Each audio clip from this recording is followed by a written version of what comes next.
From a hardware and spec standpoint, the G Watch isn't going to blow you away, but it probably doesn't need to. It is just a watch after all. But it does have a 1.65 inch 280 by 280 IPS LCD, weighs 63 grams, which is neither light nor heavy. It's somewhere in the middle, but you will feel that weight. Has a 400 milliamp hour battery, 1.2 gigahertz CPU, Bluetooth 4.0, 4 gig of internal storage, and 512 megabits of RAM. And as you can see here, there's USB pogo pin charging action going on here. So you do get this little dock in the box. Basically attach the pins, plug into micro USB, and charge away. As you can see here, it's magnetic, so won't actually fall or device won't slip out. It's actually kind of nice. And yeah, so you just set it on a desk, plug it in, and charge it every single night because, yep, you will have to charge it every single night. Nice thing is there is this adhesive on the bottom. So if you want to stick this to a place where you don't ever feel like removing, you can stick it, slap your watch on there, and actually do a fairly nice job of charging.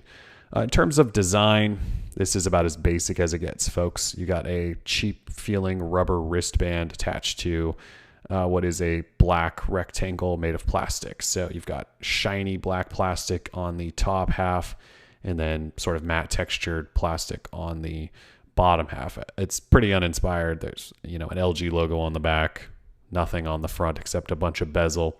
It's not the prettiest watch ever compared to the Gear Liven 360 by Moto. It actually doesn't compare at all. It is the plainest of devices. So, if you want the plainest wristwatch ever, this could be it. It's just not necessarily for me, though. This is what it looks like on wrist. Navigating through Android Wear is pretty simple for the most part. You can touch it to wake it up when the screen goes to sleep and just shows you clock, or actually if it's on your wrist and you tilt it the proper direction or catch it just right, it'll actually kind of wake up automatically. It's not all that great, but it does work. Otherwise, you swipe up and down, left and right to get between cards, look at new cards, look at actions that are available for cards. So you can see here with the step counter, if I swipe to the left, it shows me steps, and it actually will show you a history of the last week, though. I just factory reset this, so it doesn't look like I've taken many steps. But you would swipe up then to get to the next card if you've got one. You can see I've got a stock tracker here, which is being pulled in from Google Now. And I'm tapping to expand it and tapping to shrink it again. And you'll notice there's sort of this blurred area down here. Just kind of tap and you can expand those. So you'll see that with Gmail messages, things like that. Swipe over here, disclaimer, open on phone. Not a lot with the stock card, but swipe to the right and it goes away. So you've got a package being tracked here. And there's actually not much more you can view there. It does tell me who it's from though, or open on phone. And another package here, sort of same deal. Do have a nice weather card though. Swipe to the left brings you a 4-day forecast with highs and lows. If you're traveling around, you actually get multiple cities and stuff. And then when you get to the end and you have no extra cards, you can see you kind of get this pullback effect. And when you get notifications, they actually do just pop up right on your wrist, assuming you have it connected properly to your device. So I'm trying to get myself a Hangouts message here. We got to vibrate. There it is. I don't know why that didn't pop up. Anyways, it comes to the top when you get a new notification. You can actually tap on those or swipe in and actually view your Hangouts conversation. And if you want to respond, you can actually do that using your voice, or you can open on the phone.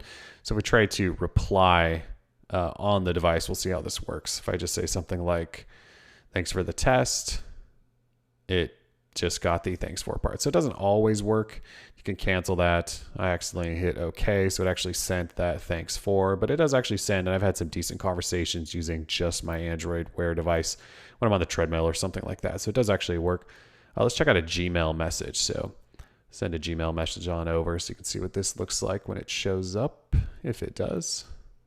There we go. So it says this is a test, and if you had multiple conversations or multiple Gmails, you get that sort of blur line and you can tap on it and see more. But if you have just an individual one, you can delete, reply, or open on phone. And just to show you how that works, I will just delete, and that actually deletes from my phone. It's not just deleting the notification, it's actually deleting that email from my account, which is actually kind of cool.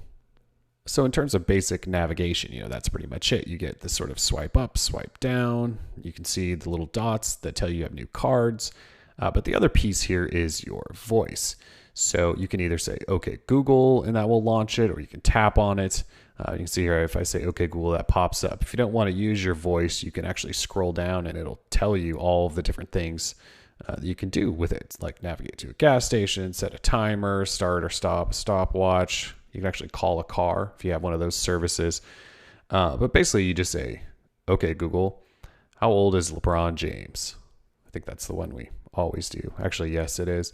And that will just pop right up and you get information on LeBron. You can see a little picture of him in the background, even more information like who his wife is, how much money he makes, things like that. Now, you can continue to do these. And again, you can initiate those with your voice or actually just tap on the clock and it will get you right into that sort of dictation area. There's also settings in this menu as well, like adjusting your brightness, which you will probably need to do because these devices are terrible in direct sunlight. You can tell your screen to be always on or off. There's airplane mode.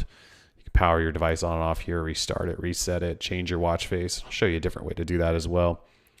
You can see here, if we go into About, actually there's developer options, and those are not enabled out of the box. In order to enable those, you have to go into About, tap on the build number a bunch, and it will actually unlock that for you. So if you want to take screenshots and enable debugging and things like that, you will have to do it that way. And in here is actually where you do that. So you can see that going on there. But if we jump back here, I'll show you a long press on your home screen. This will pop up your watch face switching or clock face switching. And the G-Watch actually has a bunch, more than the Gear Live, though I'm not a big fan of most of them. You can also do this thing where you swipe down from the top to get your battery percentage, date, and this is also how you mute notifications on your device in case you just want to do it on the fly and not have to worry